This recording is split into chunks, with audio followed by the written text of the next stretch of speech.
नमस्कार दोस्तों, आप सभी का स्वागत है हमारे YouTube चैनल पट्टी की पाठशाला में। आज हम इस वीडियो में देखेंगे रीजनिंग का प्रैक्टिस सेट छठवां, यानी कि इससे पहले हमने रीजनिंग के 5 प्रैक्टिस सेट हल कर लिया है और उसका लिंक इस वीडियो के नीचे डिस्क्रिप्शन में डलवा दिया है। आप वहां से जाकर उन 5 प्रैक्टिस सेट को सबसे पहले देख लीजिएगा। तो देखिए यहाँ पर प्रश्न दिया क्या है। यहाँ पर हमारे पास पहला प्रश्न दिया है, नीचे दिए गए प्रश्नों में प्रश्नवाचक चिन्ह के स्थान पर आने वाले विकल्प को चुने। तो देखिए यहाँ पर दिया है 43:57 समानुपात 111 अनुपात प्रश्नवाचक चिन्ह। तो देखिए इस प्रश्नवाचक चिन्ह के स्थान पर इन चारों ऑप्शन में से कौन सा संख्या यानी कि कौन सा ऑप्शन होगा। तो देखिए आप यहाँ पर सबसे पहले क्या करेंगे, आप यहाँ पर 43 लाने के लिए आप यहाँ पर करेंगे सबसे पहले 6 का स्क्वायर। तो 6 का स्क्वायर करेंगे तो होगा 36 और इसमें जोड़ेंगे आप 7। तो 36 में 7 जोड़ेंगे तो यहाँ पर होगा 43, जो कि यहाँ पर दिया हुआ है। अब उसी प्रकार से 57 लाने के लिए आप 6 के बाद चलेंगे 7।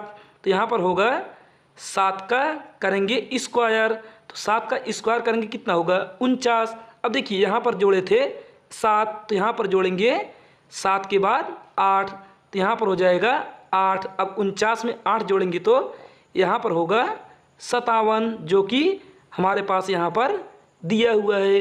अब देखिए आगे हम इसी प्रकार से 111 को करेंगे। तो देखिए यहाँ पर 111 किस संख्या के वर्ग के नज़दीक है, तो यह होगा 10 का। तो यहाँ पर करेंगे 10 का स्क्वायर। तो 10 का स्क्वायर कितना होता है, यहाँ पर होगा 10 का स्क्वायर 100। अब देखिए इस 100 में जोड़ेंगे हम 11 को। 100 में अगर हम 11 जोड़ते हैं तो यहाँ पर हो जाएगा 111। अब देखिए इसके बाद इसी प्रकार से हम 10 के बाद करेंगे अब हम यहाँ पर 11 का स्क्वायर, क्योंकि देखिए 6 के बाद किए थे 7 का स्क्वायर। इसी प्रकार से 10 के बाद करेंगे 11 का स्क्वायर। तो यहाँ पर हम 11 का स्क्वायर करेंगे कितना होगा, यहाँ पर करेंगे 11 का स्क्वायर।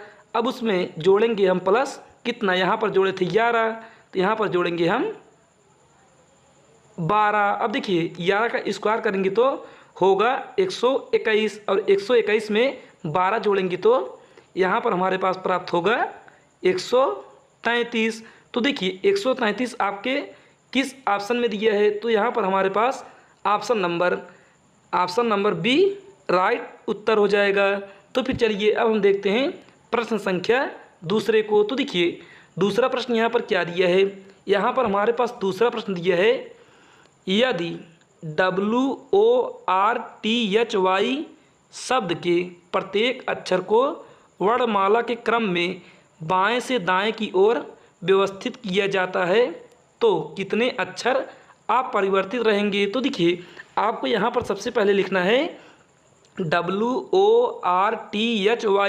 उसके बाद वर्णमाला के क्रम में, यानी कि जैसे ABCD लिखते हैं उस प्रकार से इन अक्षरों में छांटकर हम लिखेंगे। तो देखिए यहाँ पर आप सबसे पहले लिखेंगे W, यहाँ पर लिखेंगे आप W, उसके बाद यह है यहाँ पर दोस्तों आप सबसे पहले लिखेंगे W।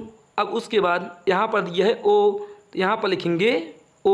उसके बाद दिया है R, तो यहाँ पर लिखेंगे R। उसके बाद दिया है T, तो यहाँ पर लिखेंगे T। उसके बाद दिया है H, तो यहाँ पर लिखेंगे आप H। अब उसके बाद दिया है Y, तो यहाँ पर लिखेंगे Y। अब देखिए दोस्तों इसके बाद आप क्या करेंगे, इसके बाद इन्हीं 6 अक्षरों में से आप वर्णमाला के क्रम में व्यवस्थित करेंगे। तो देखिए आपको यहाँ पर देखेंगे तो यहाँ पर सबसे पहले आएगा H, तो यहाँ पर हम लिखेंगे H। अब उसके बाद इसमें से आएगा O, तो यहाँ पर लिखेंगे O। उसके बाद आएगा यहाँ पर H के बाद O हो गया। अब O के बाद आएगा यहाँ पर R, तो यहाँ पर लिखेंगे R। अब उसके बाद आएगा R के बाद T, तो यहाँ पर लिखेंगे T। अब उसके बाद आएगा W, तो यहाँ पर लिखेंगे W। अब उसके बाद आएगा Y, तो यहाँ पर लिखेंगे Y। अब देखिए यहाँ पर हम देखेंगे कि हमारे पास कौन सी ऐसी, यानी कि कौन सा ऐसा अक्षर है जो सेम आया है। तो देखिए यहाँ पर सबसे पहले O हमारा एक ही स्थान पर आया है, उसी प्रकार से R भी एक स्थान पर आया है, उसी प्रकार से टी भी एक स्थान पर आया है और अंतिम में वाई भी उसी स्थान पर आया है। तो यहाँ पर हम गिनेंगे तो यहाँ पर होगा हमारे पास 1 2 3 4। अब देखिए यहाँ पर 4 ऐसा अक्षर है जो कि सेम स्थान पर आया है। तो यहाँ पर हम ऑप्शन में देखेंगे तो यहाँ पर पहला ऑप्शन है कोई नहीं, दूसरा है 1 और तीसरा है 2, चौथा है 3 और पांचवा ऑप्शन है 3 से अधिक। तो यही होगा हमारा राइट आंसर यानी कि सही उत्तर। तो फिर चलिए दोस्तों अब हम देखते हैं प्रश्न संख्या तीसरे को। तो देखिए तीसरा प्रश्न यहाँ पर क्या दिया है। यहाँ पर तीसरा प्रश्न दिया है एक निश्चित, यहाँ पर तीसरा प्रश्न दिया है दोस्तों, एक निश्चित कूट भाषा में बैड को 7 और सैप को 9 लिखा जाता है, उसी कूट भाषा में बैन को कैसे लिखा जाएगा। तो देखिए बैड को 7 लिखा जा रहा है, सैप को 9 यानी कि BAD को 7 लिख रहे हैं, SAP को 9 लिख रहे हैं। तो उसी प्रकार से BAN को क्या लिखा जाएगा। तो देखिए आप यहाँ पर सबसे पहले B का प्लेस वैल्यू लिखेंगे, A का प्लेस वैल्यू लिखेंगे और D का प्लेस वैल्यू लिखेंगे। तो देखिए B का प्लेस वैल्यू कितना होगा, B का प्लेस वैल्यू हो जाएगा 2, उसके बाद A का प्लेस वैल्यू होगा 1 और D का होगा 4। अब देखिए इन तीनों को आपस में जोड़ेंगे तो यहाँ पर कितना होगा, इन तीनों को आपस में जोड़ेंगे तो 2 में 1 जोड़ेंगे 3 और 3 में 4 जोड़ेंगे तो यहाँ पर होगा 7, जो कि हमारे पास यहाँ पर दोस्तों हो जाएगा 7, जो कि यहाँ पर दिया हुआ है।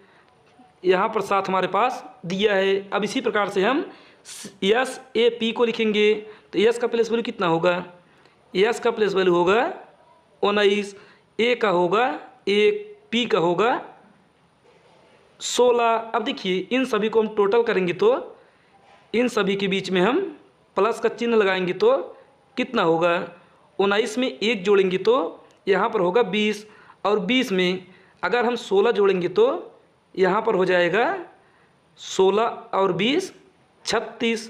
अब देखिए इन दोनों के बीच में फिर प्लस करेंगे, 3 और 6 को प्लस करेंगे तो यह हो जाएगा 9।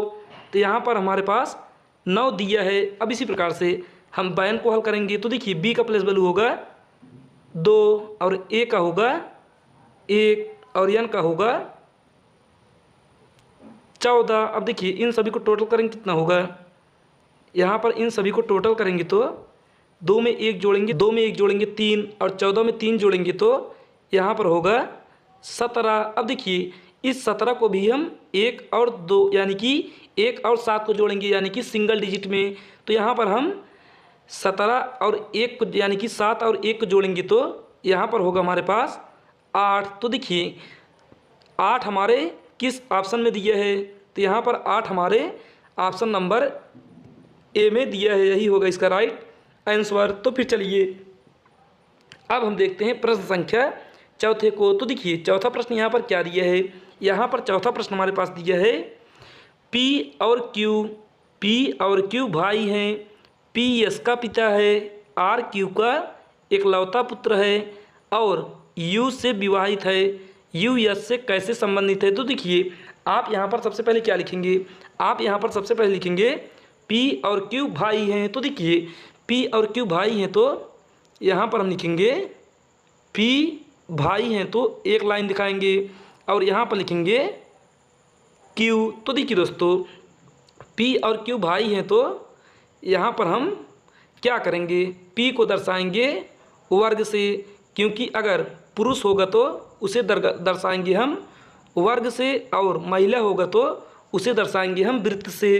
तो देखिए P और Q भाई हैं। आगे प्रश्न में क्या दिया है, आगे दिया है P S का पिता है। तो देखिए यहाँ पर हो जाएगा P S का पिता है तो P होगा ऊपर और S होगा नीचे, क्योंकि S होगा बेटा या फिर बेटी। अब उसके बाद आगे दिया है R Q का एकलौता पुत्र है, Q का एकलौता पुत्र होगा R। अब देखिए R का यहाँ पर जेंडर क्लियर है तो R होगा पुरुष, क्योंकि यहाँ पर यह पुत्र है तो इसको दर्शाएंगे हम वर्ग से। अब देखिए आगे क्या दिया है, और U से विवाहित है तो आर यहाँ पर यू से विवाहित है, तो विवाहित के लिए हम करते हैं 2 लाइन। तो यहाँ पर हो जाएगा यू। अब देखिए यू का भी जेंडर क्लियर है, तो यह हो जाएगी महिला। महिला को दर्शाएंगे हम वर्ग से। अब देखिए आगे दिया है यू यस से कैसे संबंधित है, तो आगे हमें बताना है यू यस से कैसे संबंधित है। तो देखिए यहाँ पर यह दोनों पी और क्यू भाई होंगे, तो भाई का जो यानी कि क्यू का जो बेटा है वह है आर, और उसका यानी कि इसकी वाइफ होगी यू। तो यहाँ पर यस हो जाएगा इसका चचेरा भाई, या फिर भाई ना होकर बहन भी होगी, तो हमें बताना है यू कौन लगेगी यस की। तो देखिए यहाँ पर यू लगेगी यस की भाभी, क्योंकि देखिए यहाँ पर होगा चचेरा भाभी, लेकिन दिया है यहाँ पर सिर्फ भाभी। तो यहाँ पर ऑप्शन नंबर ए हमारा राइट आंसर हो जाएगा, यानी कि भाभी हमारा राइट उत्तर होगा। तो फिर चलिए हम देखते हैं प्रश्न संख्या 5वें को। तो देखिए 5वां प्रश्न यहाँ पर क्या दिया है। यहाँ पर 5वां प्रश्न दिया है निम्नलिखित में लुप्त संख्या ज्ञात करें। तो देखिए यहाँ पर दिया है के एल एम एन अनुपात आई जे के एल समानुपात टी यू वी डब्ल्यू अनुपात प्रश्नवाचक चिन्ह। तो देखिए अब यहाँ पर हम सबसे पहले इन तरह के प्रश्नों को करने के लिए आपको इन सभी का प्लेस वैल्यू याद होना चाहिए। तो देखिए यहाँ पर हम लिखेंगे सबसे पहले के का प्लेस वैल्यू।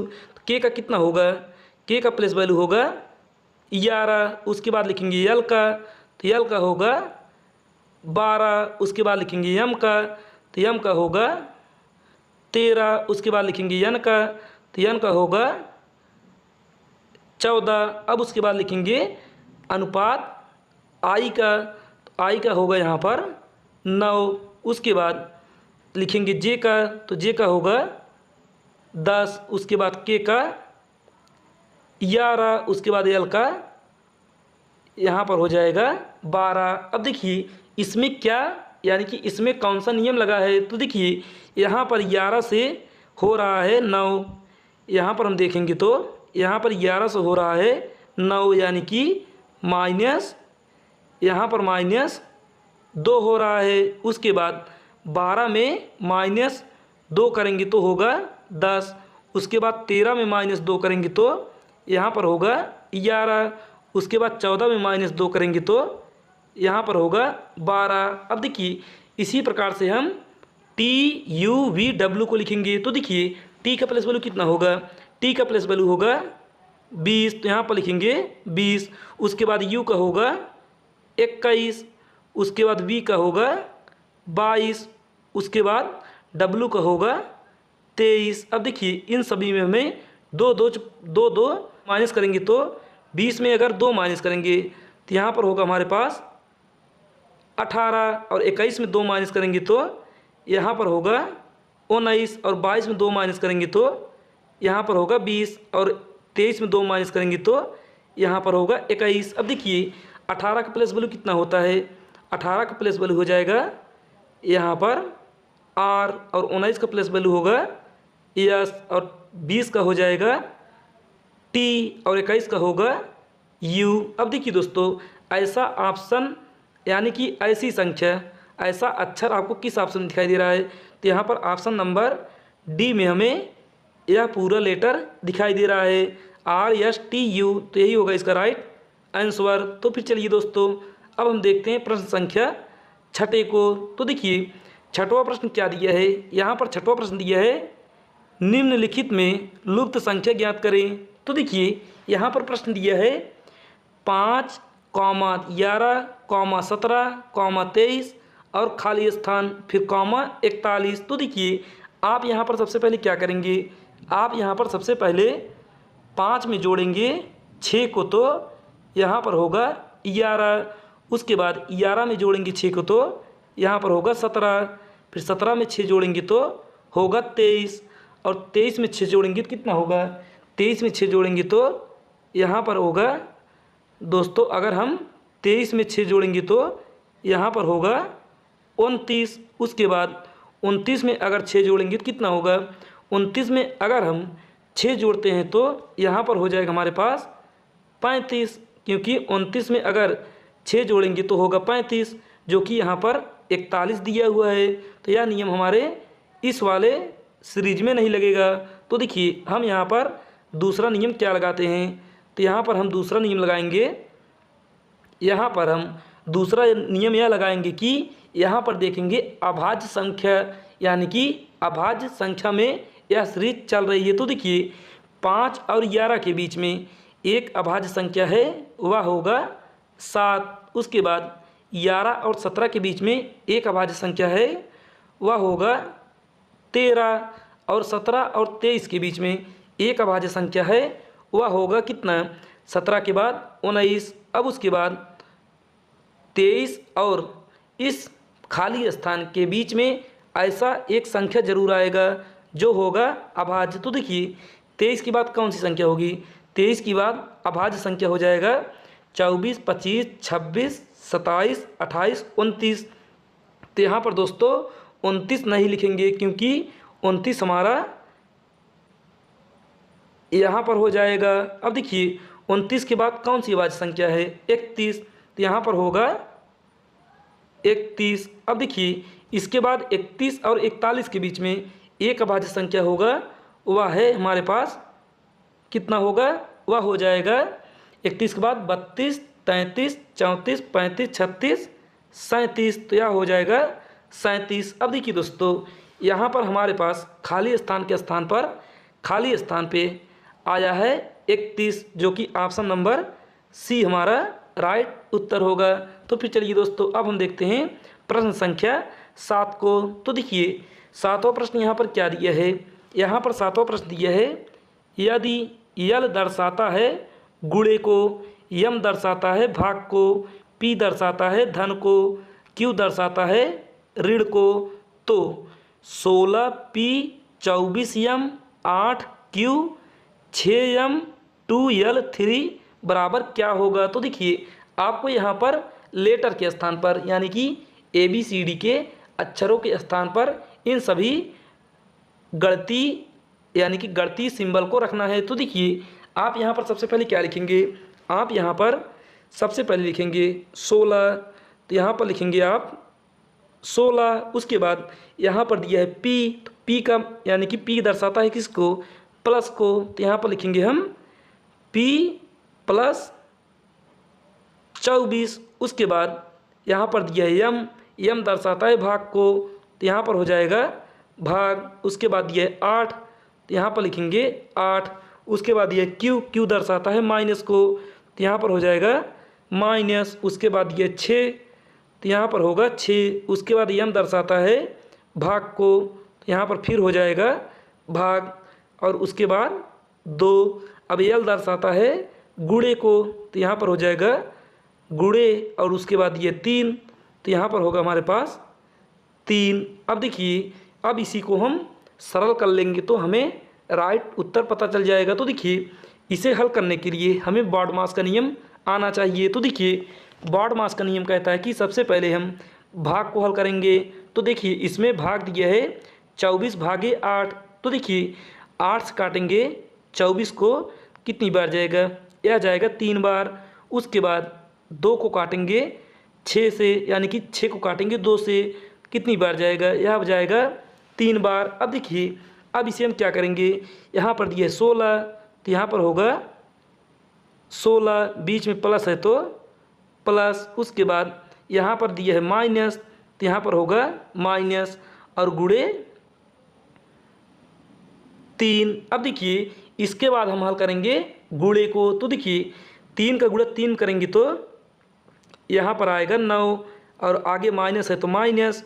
उसके बाद 3, उसके बाद प्लस में यहाँ पर होगा 16। अब देखिए आगे देखिए दोस्तों, अब यहाँ पर हम हल करेंगे प्लस को, उसके बाद माइनस को। तो देखिए 16 में 3 जोड़ेंगे तो 19 होगा, और 19 में 9 माइनस करेंगे तो यहाँ पर आएगा 10। तो यहाँ पर हमारा राइट उत्तर हो जाएगा ऑप्शन नंबर ए, हमारा राइट उत्तर होगा।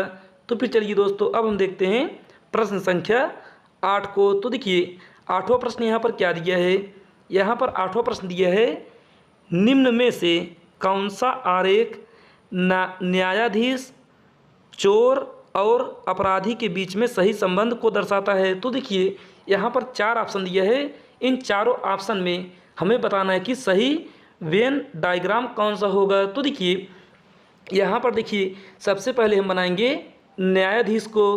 तो यहाँ पर हो गया, यहाँ पर हो जाएंगे न्यायाधीश। उसके बाद यहाँ पर दिया है चोर। तो देखिए न्यायाधीश का चोर से कोई रिलेशन यानी कि कोई संबंध नहीं है, तो यहाँ पर चोर हो जाएगा अलग। उसके बाद दिया है अपराधी। तो देखिए चोर भी एक अपराधी है, तो यहाँ पर होगा अपराधी चोर के बाहर। तो यहाँ पर हमारे पास कौन सा ऑप्शन बनेगा, इस तरह का वेन डायग्राम बनेगा, जो कि ऑप्शन नंबर सी में हमारे पास दिया है। यही होगा इसका राइट आंसर। तो फिर चलिए अब हम देखते हैं प्रश्न संख्या 9 को। तो देखिए 9वां प्रश्न यहाँ पर क्या दिया है। यहाँ पर 9वां प्रश्न दिया दोस्तों, वर्तमान में अरुण और दीपक की आयु का अनुपात 4:3 है। 6 साल बाद अरुण की आयु 26 वर्ष होगी। वर्तमान में दीपक की उम्र क्या है। तो देखिए आप इसे कैसे हल करेंगे। तो यहाँ पर दिया है अरुण और दीपक की वर्तमान आयु का अनुपात 4:3। तो यहाँ पर हम मानेंगे अरुण को ए से, तो अरुण को दर्शाएंगे ए से। तो देखिए यहाँ पर दिया है अरुण का अनुपात 4, तो यहाँ पर हम लिखेंगे 4x और 4x। उसके बाद 6 साल बाद अरुण होता है 26 वर्ष का, तो यहाँ पर लिखेंगे 4x + 6 बराबर में यह हो जाएगा 26।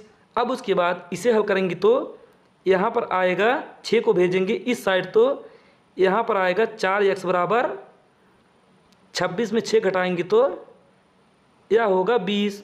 तो यहाँ पर हम 4 से काटेंगे 20 को, तो यह आ जाएगा 5 बार। तो यहाँ से हो गया x बराबर 5। अब देखिए दोस्तों यहाँ से x बराबर 5 हो गया, तो हमें ज्ञात करना है दीपक की वर्तमान आयु। तो देखिए यहाँ पर x बराबर 5, तो यहाँ पर दीपक का अनुपात कितना है 3, तो इसे लिख सकते हैं हम 3x, क्योंकि यहाँ पर माने थे 4x। तो 3x को हम लिखेंगे 3x, तो x के स्थान पर 5 लिखेंगे।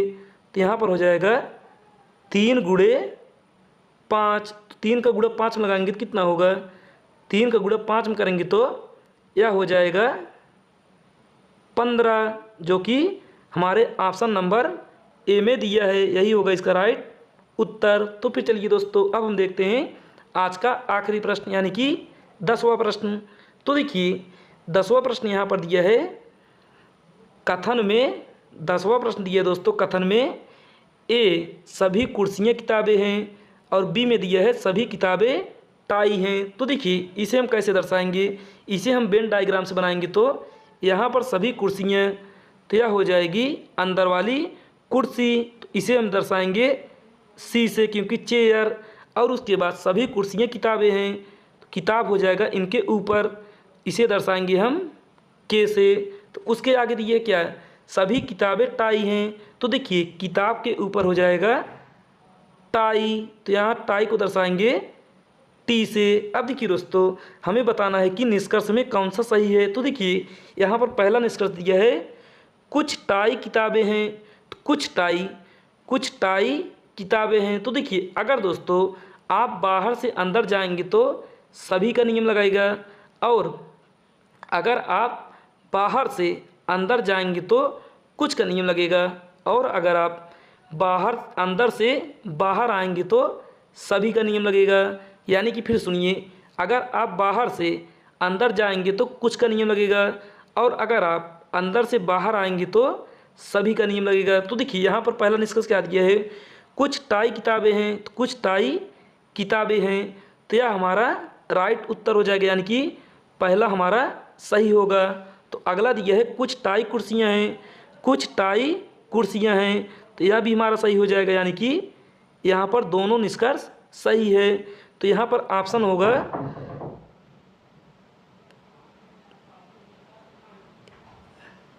यहाँ पर ऑप्शन दिया ही नहीं है। तो आप हमें कमेंट में बताइए कि ऑप्शन कौन सा होगा। आज के लिए इतना ही, धन्यवाद।